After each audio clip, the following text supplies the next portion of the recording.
This place is like somebody's memory of a town, and the memory's fading. It's like there was never anything here but jungle.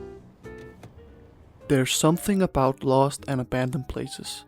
A place where people lived, worked, and existed, turning into a forgotten wasteland. It evokes a certain feeling within us, a form of unfamiliar familiarity, and it is undoubtedly a theme that has become one of the most powerful emotional triggers in modern horror and internet culture. So, in today's video, we will cover places like Pripyat and Centralia, but also how media like Silent Hill and the internet phenomena the Backrooms have taken that exact feeling that lost and abandoned places evoke in us and turned it into entire fictional worlds centered around this exact feeling. So, let's get into it. Freud had this concept he called the Unheimliche, the Uncanny, and he described it as the emotional state that occurs when something feels familiar and unsettling at the same time, causing a form of cognitive dissonance, a discomfort that you just can't shake. And I think that's exactly what happens when you encounter a place that has been abandoned. Your brain receives all these visual cues. It recognizes a hallway, a storefront, a street, and all of it says that this is a normal place. You've been in places like this 1,000 times, but then there's a gap between what you see and what your brain expects to be there. There's another concept I think captures this even better. From the dictionary of obscure sorrows, it's called Kenopsia. Kenopsia describes the eerie atmosphere of a place that's usually bustling with people, but now it is empty and quiet. And I think Kenopsia captures something the Uncanny alone doesn't, the emotional weight of absence. Most of us have experienced some version of this, even in small, mundane ways. You've probably been in a school building after hours or walked through a mall before opening when most of the stores still have their shutters down and the lights are dim. There's this sensation that washes over you, where you almost feel like you shouldn't be there, even though technically there's no reason you can't be. The place just feels fundamentally different.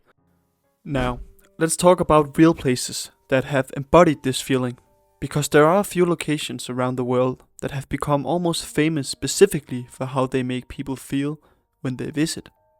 Each one tells a slightly different story about how and why a place gets left behind in the first place. So, let's get to the first one. The first and probably the most well known is Pripyat in Ukraine. For anyone who doesn't know, Pripyat was built in 1970 specifically to house workers at the Chernobyl nuclear power plant, about 2 kilometers away. At its peak, it was home to around 49,000 people, and by all accounts, it was a pretty nice place to live. They had schools, hospitals, swimming pools. They even had an amusement park that was built and scheduled to open on May 1st, 1986, which now has become famous for its haunting image. On April 26, 1986, reactor number 4 exploded in the nuclear facility. Within roughly 36 hours, the entire city was evacuated. Residents were told they'd be back in 3 days, but they were never allowed to return. What makes Pripyat so uniquely haunting is that it wasn't a slow decline. This wasn't a place that gradually emptied over a decade as an industry died or people moved away for opportunities. This was a place that was alive on a Tuesday and dead on a Wednesday. And because of that, everything was just left as it was. Children's toys are still in the apartments. Textbooks are still open on desk in the schools. Gas masks are scattered across school floors. And they were actually from a Soviet civil defense program and not from the disaster itself. But still, it is an incredible sight to see all of those gas masks left behind. The famous Ferris wheel in the amusement park was never used, not once. It was brand new, and it just sat there rusting for nearly 4 decades. And today, as mentioned before, it projects a haunting image of an abandoned place. Now, Centralia is interesting because unlike Pripyat, its death was slow, drawn out, and almost absurd in how it happened. Centralia was a coal mining town founded in the 1860s, and at its peak it had a population of around 2,000 people. A pretty ordinary small American town, churches, hotels, saloons, the whole thing, you name it. But then, in May of 1962, The town government hired local volunteers to clean up the landfill by burning it. This was actually a fairly common practice, but what happened was the fire reached an exposed opening connected to the abandoned coal mines beneath the town. And once the fire hit that coal, it didn't stop. It still hasn't stopped. The fire has been burning beneath the town for over 60 years now. And estimates suggest there's enough coal down there to keep it burning for another 250 years. Just think about that. The fire that killed this town will outlast every person alive on this planet. The effects of the fire were surreal to say the least.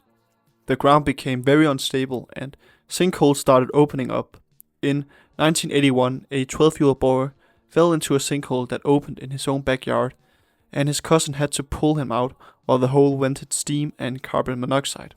By 1984, the government declared the town unsafe and began relocating residents. In 1992, the state invoked eminent domain on all remaining properties, and in 2002, the US Postal Service revoked Centralia's zip code. The town was basically erased from the American mail system. As of recent years, about 5 people still live there. They've been allowed to stay until they die, at which point their homes will be demolished. Here's what's fascinating about Centralia in this context. When you go there now, and people do visit because it's become something of a dark tourist destination, what gets to you isn't the fire, because you can't see the fire, it's on the ground. But what you see is just nothing. Entire blocks where there used to be houses and buildings and churches, and now it's just grass and trees, slowly reclaiming the land. There are also several roads that lead nowhere, and a church is still standing in pristine condition, surrounded by absolutely nothing in basically every direction. The screenwriter for the 2006 Silent Hill film actually used Centralia as the primary inspiration for the movie setting. And honestly, when you see what the place looks like now, the connection makes perfect sense. I also want to briefly mention a couple of other places because I think they each add a different dimension to this. Kolmanskop in Namibia was a diamond mining town established in the early 1900s. By the 1950s, the deposit ran out and everyone left. Now the desert has reclaimed the buildings. You can see photographs of these German colonial houses with sand dunes pouring through the doorways and essentially filling the rooms up to the window wills.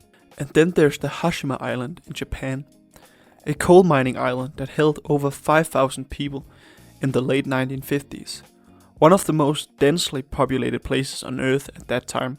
In 1974, the coal reserves were depleted and the entire population left, and the island has just sat there deteriorating ever since. It was actually used as a filming location in the James Bond film Skyfall, and if you've seen that movie, you know the scene and how much the abandoned setting of the Hashima Island adds to the film overall. What's interesting to me about all of these places is that they were each abandoned for completely different reasons. Pripyat was a sudden catastrophe. Centralia was slow-burning disaster. Kolmanskop was resource depletion. And Hashima was economic irrelevance. But the feeling they produce when people visit them or see photographs of them is remarkably similar. It's the same emotion that evokes in us when we see places like the Backrooms and other liminal type of media. Now, here's where it gets really interesting, because at some point people looked at places like these and the feelings they create, and they started asking, what if we could build that from scratch?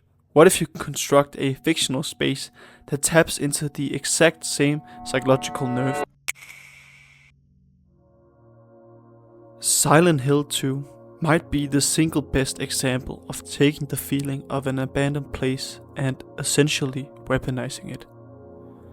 For those who haven't played it, and honestly go play it, Silent Hill follows James Sunderland, who receives a letter from his dead wife telling him she's waiting for him in their special place, the town of Silent Hill. So James makes his way to the town, and when he arrives, everything is just off. The infrastructure is all there, the buildings are intact, the streets are laid out, and you can tell there was a functioning town at some point. But it is wrapped in this fog so thick that you can barely see 10 feet ahead of you. And the few things you encounter wandering around are these twisted, grotesque creatures that don't behave like normal video game enemies. They move in these disturbing, almost sad ways, like they were programmed wrong. What makes it work so well, and what connects it directly to everything we've been talking about, is that the town changes depending on who enters it. Silent Hill reshapes itself around the person walking through it, reflecting their psychological state back at them like a mirror. For James, the town becomes this monument to grief and guilt and all the things he can't bring himself to admit. The empty hospital rooms, the thuggy streets, all of it is tied to his internal state. Silent Hill is basically asking, what would it look like if your worst thought about yourself became architecture? This is where I think Silent Hill takes the concept of Kenopsia and goes somewhere new with it. In real abandoned places like Pripyat or Centralia, the emptiness is tragic, but it is neutral. The absent doesn't mean anything personal. But in Silent Hill, the emptiness is targeted. The town isn't just abandoned. The way it's abandoned is specifically about you. Every empty room, every fog-covered street is a reflection of something you're trying not to look at. And then, on a completely different wavelength, you have the Backrooms. For anyone not familiar, the Backrooms started as a creepypasta. The original post described it as a place you could accidentally no-clip into, like a glitch in reality, where you end up in this endless maze of empty rooms that all look the same. No exit and no one being around. And this thing blew up. It became one of the most iconic pieces of internet horror, spawning countless YouTube series, fan theories, and even video games. This massive expanded lore with different levels and entities. But honestly, the thing that interests me about the Backroom isn't the mythology built on top of it. It's that original image. Just a one photo of an empty room with the buzzing fluorescent lights and the yellow wallpaper. Because that image taps into something we've all felt at some point. You have been in a place like the Backrooms. Maybe it was some back hallway of an office building you took a wrong turn into. Maybe it was a hotel corridor at 3 in the morning when you went looking for a vending machine. Maybe it was the basement level of a parking garage. There are spaces that exist purely for function, designed to be passed through on the way to somewhere else. And when you actually stop and linger in them, something feels fundamentally off, because you're noticing a space that was specifically designed to not be noticed. This is what people have started calling liminal spaces. It's become a really popular term online in the last few years. Liminal spaces are transitional areas, places that exist between destinations. When they're empty, they feel unsettling because they have no identity of their own. They're essentially in between. And the Backrooms takes that feeling and makes it infinite. What if there was a place made entirely of in-between? No destination, no arrival, just endless transition, forever, and you're just stuck in it. If Pripyat and Centralia are places where life was removed, where you can still see the ghost of what used to be there, the Backrooms is a place where life was never supposed to exist in the first place. And I think that's why it hit the internet as hard as it did. The horror of the Backrooms isn't about loss. There's nothing to mourn. There's just this sprawling, meaningless expanse of rooms that buzz and hum and go on forever, completely indifferent to whether you're there or not. So, after looking at all of this, I keep coming back to one thing, and that's how fast it happens. Pripyat has only been empty for about 40 years, and the forest is already swallowing it.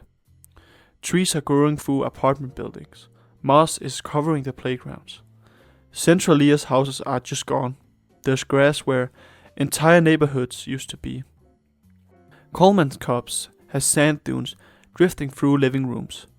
Hashima is crumbling into the ocean. And none of these are ancient ruins in any sense.